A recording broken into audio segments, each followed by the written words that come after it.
Andrew, good to see you again. Thank you. Good to see you. Happy Friday. And, last, video that we posted kind of sharing the world about, your experience, rolling into the world with, GST, HST, even before all that began, it got a ton of views and a ton of engagement, so obviously, people are very excited to learn more about kind of, your history and, your ideas and your thoughts about the space. So, thanks again for making the time. Thank you for having me. Yeah. So I guess like, right, tax season for income tax is almost over, right? Hooray. But, unfortunately, as tax season goes, after income tax is over, you still have other taxes. And one of those things include, of course, HST, GST, PSTs, right? Right. So, one thing that I'd love to kind of talk today about are, obviously, there are industries and verticals where recovery opportunities can become more, lucrative or not. And depending on what type of business you have as a company, sometimes there's like expense or like line items that,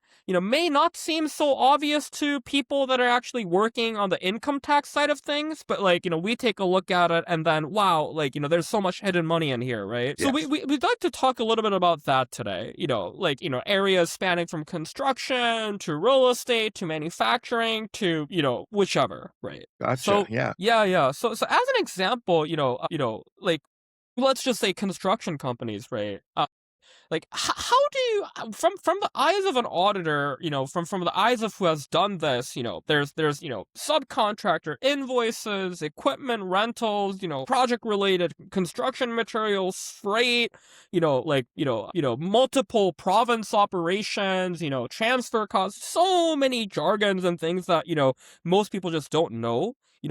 Like I'm curious, like how you kind of have any good stories about being able to uncover missed things or found money as you've worked with clients in the past. Yeah. So, like for a construction company, there's usually, a good plan of here's what we're going to build. We've got the architect and all that kind of stuff.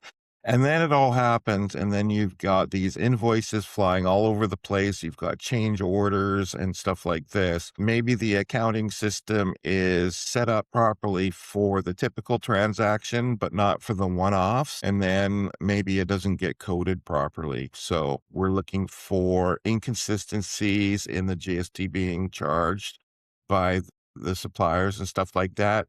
Or if they weren't claiming back any GST, then, why not? And take a look at the status of their supplier. And then we look at any expenses where it doesn't look like they've claimed any GST. And I mean, sometimes we can find stuff there. Okay. So it seems like sometimes people, have a tendency to, forget because it was a one-off thing, but it doesn't, become a recurring, record on their system, so they miss it. Or, maybe there's sometimes like an over-remitting, like they've paid too much taxes or like they've not paid enough taxes according to, what they should have been paying on the sales tax side. That's right. Like, the bookkeepers that are doing it and the accountants that are doing it, they may not have a full understanding of how sales taxes work. They probably have a much better understanding of income tax, but when it comes to sales tax, they know that it's whatever the rate is in their province and that it applies on more things than it does on, say, a provincial sales tax. But other than that, they kind of don't really know. And if it's not showing on the invoice, then they might make the wrong guess. Yeah, I've also ran across some situations where people they have no idea how to handle the sales tax compliance. They'll just make up a number and they'll just like toss it in Yeah. there. Yeah. Like, I mean, just look at how many different variations people use when they list their GST number. And there's the ones that list it, there's 15 digits, and then there's the ones that just do the 9-digit stub. Um, and like, there's all these different ways that they don't really know how it's supposed to even be Mm. listed on the invoice. And if they're not understanding that, then they probably don't have a fulsome understanding of GST and that you really want to be able to claim back all of these input tax credits. Mm. Okay, that's helpful. And another question that I actually ran across a lot as I've been speaking to people that kind of, work closely with the construction areas, especially in, cities like Toronto, is I've heard that a lot of heavy industries like construction, as an example, they run on cash, right? They're like a cash business sometimes, right? So like, I'm curious, have you ever like, because I assume, before things got way digitalized, when people were, still heavily reliant, and many of these industries are still reliant on, pen and paper invoices and like cash, right? How do auditors kind of approach these type of businesses when, because I assume that they do get hit with an audit, right? Like it's not like, just because you're a cash flow business doesn't mean you're exempt from an audit. Right. So there's always risk when businesses do cash, but typically it's when it's with consumers, right? If it's between businesses, then one business's deduction is the other business's income to report. So that sort of kills a lot of the risk there. It's a rather unusual way to do business. If you're carrying around tens of thousands of dollars, that's a lot of cash to carry around, right? Like, so you would be a little bit, suspicious. But if the person, say you're auditing the person who's paying that bill, they're claiming it. And so is the person that is charging that amount, is it based on an invoice? If they don't have an invoice, they're not going to be able to claim the expense. So not a lot of risk there, but it's just a kind of a concerning way of doing business to do it by cash. Okay. It's almost like you really want to look at the person that's paying the cash because there must be other income that they're not reporting if they're carrying all this cash around. The Yeah. actual company that's paying it, not a lot of risk. Yeah. It's something that's kind of come up a lot more, especially because, like, as an example, a lot of bars are starting to digitize in terms of bar tabs all the way to, invoicing and receipts for tabs. So, I was just curious on how those type of, systems roll into, more cash heavy businesses where, transactions may be done, in a lot more traditional or rudimentary cash driven way, right? So, okay, but that's interesting. Okay. And then from like let's say, I recall, like as an example, we were discussing how real estate, transactions sometimes are taxed, right? And sometimes there are specific documents, like a lease, as an example, that you might want to take a look at, to see if a real estate transaction, to understand the tax complexities and nuance. Would you be able to kind of dive a little deeper about that? Yeah, I can give you an example of a company that we did, and they were a manufacturing concern, and they were operating in New Westminster, and they were paying the city $5,000 a month for renting the facility. So we said, okay, $5,000 is the GST. Like, what's the deal on the GST? And they were paying GST, but it was included in the $5,000, but they didn't know it. Mm, So they were just booking it through as rent expense, $5,000, accounts payable, $5,000. There was no GST line. And so they didn't realize that this particular supply is a supply of real property by way of mm, lease, and that it's taxable. And so therefore they can claim an input tax credit for whatever the GST was, because the city itself is responsible to send in tax on that $5,000, or it's 5,000 or included in the 5,000 or extra. It's looking like, from all evidence, it was included in the 5,000. And, maybe this is one of those things where the people that were paying it, they just don't really understand sales taxes that much. And they figured that because we're paying it to the city, it's a tax. So there's no mm. GST on it, but that's incorrect. It's a taxable activity that the city's involved in. So, Got it. and Okay. it was a pretty big adjustment too. They were pretty happy. Okay. Yeah, I can definitely see that, especially for, like mom and pop businesses. But anyone, could be happy about that, right? And Yeah. yeah, I'm also curious, have you throughout your kind of career dealt with non-for-profit companies as well? Not as much, not since I've left CRA. I don't think I've got one charity that I do, but it's just very small. But um, there was a few at CRA. Like there would be like, I mean, one time I went out and I did a school district. Interesting. Yeah, they were very aggressively trying to claim a refund that they weren't entitled to.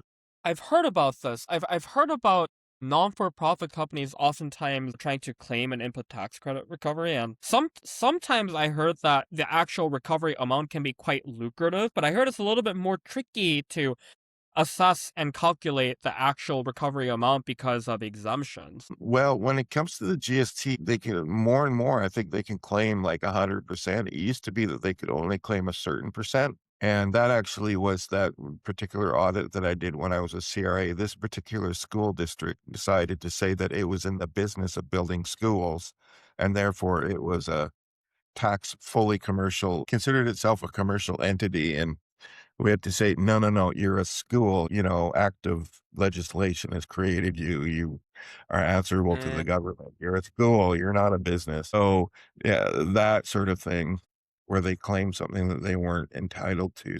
It really wasn't about going out and finding more input tax credits for them. But since then, we've increased the amount, like municipalities can now claim back 100%. And it used to be just 50%, I think it was, and mm. schools, I think were 67%, and I think they've get made it so they can all claim back all of the GST now. So they can be lucrative because, maybe they just get rebates all the time instead of having to send in tax if they're a nonprofit. Interesting. So I'm actually a little bit curious. So, when tax regimes or regulations change about how much you can recover back, let's say it went from like a 50% to like 100%, right? Do the look back period for being able to reclaim also go like retroactively? So as an example, it used to be 50, legislation changed, now it's 100, so we can go back to our 4 or 2 year look back and reclaim the rest of the amount? It goes back to the date that they made the announcement. Announcement. Okay. Okay. Yeah. Got it. Okay. So it's like anything beyond is still triggered under the old regime, and then anything after is the new regime. Okay. Yeah, they usually make an announcement, and then they have to make it into legislation, but then the legislation usually backdates it to the date of the announcement. That's also a very helpful tip. Okay, sounds good. So that's very helpful. Yeah, I think these are some of the questions that's been coming out as we think about what type of audience we want to make more content about. Is it the non for profit? Is it construction? Is it manufacturing? Is it tech companies with presence in Canada that has like offices and headquarters in America? Right. I'd be curious to have these kind of thoughts or conversations more because like as an example, one of our marketing agencies today told us that like cannabis might be a lucrative one because alcohol is regulated by the LCBO or like the central government, but cannabis is not, right? So like those might be like also interesting, right? Yeah. It could be, yeah. Yeah, but okay, sounds good. And then, yeah, I think if you had to say kind of one thing to a lot of these different types of businesses and verticals as they're kind of wrapping up tax season and then kind of have a little bit more time to look into input tax credits. Yeah, what would you say? Like why shouldn't they what can we provide that'll make them feel less apprehensive about kind of looking into data and like diving in? How does it actually help the customer? Like, as an example, one of the customers that we serviced recently, we found out that we were able to, by looking at the recovery, also look at, errors or gaps in bookkeeping, right? Yeah, well, we can bring sort of value to the table by looking at their sales tax system because, I mean, most of their accounting staff were brought up with income tax, and GST is sort of, I don't know, it's like it's a lot to learn income tax, and GST is kind of like the last chapter. And it's like, oh, by the way, there's this other tax you also have to worry about, but it's not as important. And then they go into, accounting. And so they don't often look back. Like, there's a tendency to close out the quarter and then move on to the next one and never look back. But if you look back, you might find that there you've got some exposure to some risk that if you were to be audited by the CRA would be a very bad thing. So we can at least sort of see if there's anything that we can find there that maybe some assumptions that you were making or that aren't right. Our biggest thing is to go through and find out all of those input tax credits. And as I tell people, you can go back 4 years. Most companies can go back 4 years. So that's extremely lucrative. It's a way of getting some money in. And I mean, even within a 4 year period, things happen. People go on maternity leave. Somebody comes in, replaces them for a while. All of this different movement happens. And you could have even just little periods of time where things were being claimed properly. We can go through and find all of that. And so you get a better, it's almost like a bill of health or taking your car to the mechanic and then putting them up on the scope and then doing diagnostics on it. That's a great way to put it. You get a stamp of approval. You get a clean history of okay. These are the we've tightened up all we've what's the phrase? buttoned up your ledger. We've buttoned up your financials, so you are all good to go. You're ready to set peace of mind. Exactly. You're doing your GST, you're doing your sales taxes properly. Yep, got it. Sounds good. Yeah, I think that's it for today. Huh. So